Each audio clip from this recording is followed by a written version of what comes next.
Resucitó de entre los muertos. Mi columna para La Voz de San Justo, domingo 5 de noviembre de 2017. El peregrino que llega a Jerusalén tiene una cita ineludible, la Basílica del Santo Sepulcro.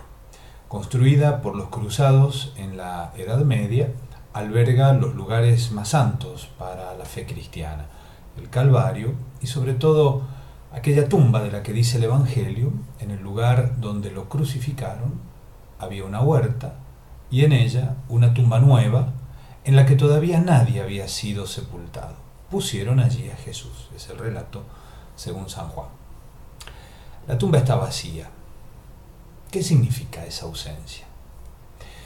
Si pudiéramos darle un consejo a nuestro peregrino, yo le daría este: ir de madrugada, Biblia en mano, sin ansiedad, buscar un lugar tranquilo, sentarse allí en algún rincón tal vez, y dejarse llevar por los relatos evangélicos, por ejemplo los relatos de la Pasión. Leerlos ahí en ese lugar tuvieron lugar, valga la redundancia, o las apariciones del resucitado, los relatos de las mujeres que encuentran el sepulcro que él está viendo vacío, como él lo está viendo. Leer el texto, pero sobre todo intentar escuchar la voz que habla en esos textos sagrados. Ver también a los otros peregrinos que van haciendo lo mismo que él hace. Unirse a sus rezos en lenguas misteriosas. Tal vez no entendamos lo que dicen, pero nos sentimos en sintonía con lo que buscan. Dejarse envolver por los ritos litúrgicos que de la visibilidad de los signos nos conducen al misterio siempre inefable del Dios hecho hombre, el Verbo encarnado. Escuchar, ver, tocar, sentir. No se puede estar en Jerusalén sin que los sentidos del cuerpo sean convocados para esa aventura de la fe, mucho más en ese lugar. Encontrar, buscar y encontrar al resucitado. ¿Qué puede escuchar este peregrino que casi sin darse cuenta se ha convertido en un contemplativo? Tal vez lo que nos cuenta San Marcos, lo que escucharon las mujeres que fueron de madrugada a honrar un muerto y encontraron a aquel joven que les dice: no teman, ustedes buscan a Jesús de Nazaret, el crucificado, ha resucitado, no está aquí. Miren el lugar donde lo habían puesto, señalando el sepulcro vacío. Vayan ahora a decir a sus discípulos y a Pedro que él irá antes que ustedes a Galilea, allí lo verán, como él se lo había dicho. Y añade San Marcos este detalle: las mujeres salieron corriendo del sepulcro porque estaban temblando y fuera de sí, y no dijeron nada a nadie, porque tenían miedo. El domingo pasado explicaba el sentido del verbo resucitar: despertarse del sueño, la muerte, y de un salto ponerse de pie. Se trata de una metáfora que explora una situación límite de la que no tenemos experiencia directa. Dios hace surgir la vida cuando la muerte había cerrado toda posibilidad. Dios interviene, irrumpe la vida. El Viernes Santo parecía que todo había terminado, para Jesús y para los discípulos. Jesús había sido eliminado como un maldito. Hay un texto del Antiguo Testamento que dice: maldito, maldecido por Dios, rechazado por Dios, el que pende del madero. Dios lo había abandonado, al menos era lo que parecía.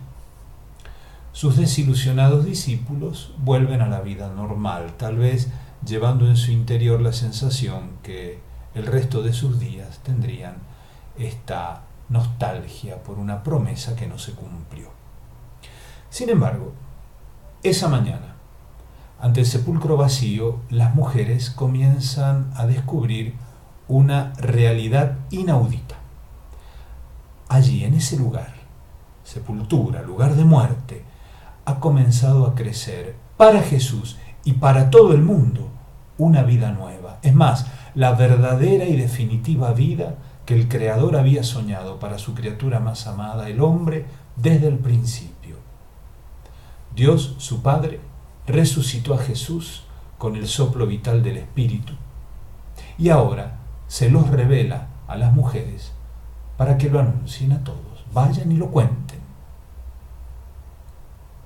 Entonces Jesús tenía razón, sobre todo cuando hablaba de Dios. Cuando hablaba de Dios y cómo hablaba de Dios, llamándolo Padre, Abba, Padre querido. Recordemos que el motivo de la muerte de Jesús no fue político, eso fue una excusa. La razón por la que Jesús muere es religiosa, entrañablemente religiosa, decididamente religiosa. Fue condenado por hablar de Dios como lo hizo. Dios no es como lo predican los escribas y los fariseos, severo, que distribuye premios y castigos, lejano, y que parece odiar al pecador. Dios no es así, esa es la gran enseñanza de Jesús. Es cercano a los pobres, acaricia a los niños, da su lugar a las mujeres cuando todos las rechazan y las minusvaloran, se conmueve ante el dolor y el sufrimiento de los pequeños. El sufrimiento del hombre puede con él y por encima de todo, perdona al pecador.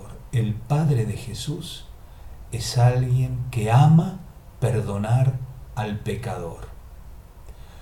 Como aquel pastor de la parábola, que teniendo 100 ovejas y habiendo perdido una, deja las 99, sale a buscar la perdida y cuando la encuentra la carga sobre sus hombros y hace fiesta. Dios ama buscar y encontrar lo perdido. He venido para los enfermos, soy médico, he venido para los enfermos, no para los sanos, dice Jesús en la casa de Zaqueo. Es comprensible entonces el miedo de las mujeres y que corran espantadas. Más que ante un milagro, la tumba, esta tumba vacía, interpela a tomarse en serio a Jesús y a su mensaje. Si todo esto es cierto, si todo lo que Jesús es cierto, aceptar el testimonio de quienes lo anuncian resucitado implica que no se puede seguir viviendo de la misma manera. El peregrino, y cada uno de nosotros lo es, cada hombre lo es, aunque jamás pisemos Jerusalén. Todo peregrino, todo hombre es peregrino y es por eso mismo un buscador, como aquellas mujeres, aquella mañana, buscan a Jesús, buscan un muerto y se llevan la sorpresa de sus días. Todo peregrino es un buscador, es decir, tiene el corazón colmado de preguntas inquietantes y se encuentra con el Evangelio. Pero las respuestas que el Evangelio le ofrece lo descolocan aún más. Esa tumba vacía atrae, pero también atemoriza. Si lo que insinúa es cierto, cambia todo y obliga a tomar decisiones que nos van a llevar muy lejos, a decidir la vida delante del resucitado. De ahí esa ansia por correr. Solo que el resucitado corre más rápido. Y como a Pablo, nos alcanza y nos deslumbra con su luz. Y así todo cambia. Hay que empezar a vivir como Jesús vivió. Muy buen domingo para todos.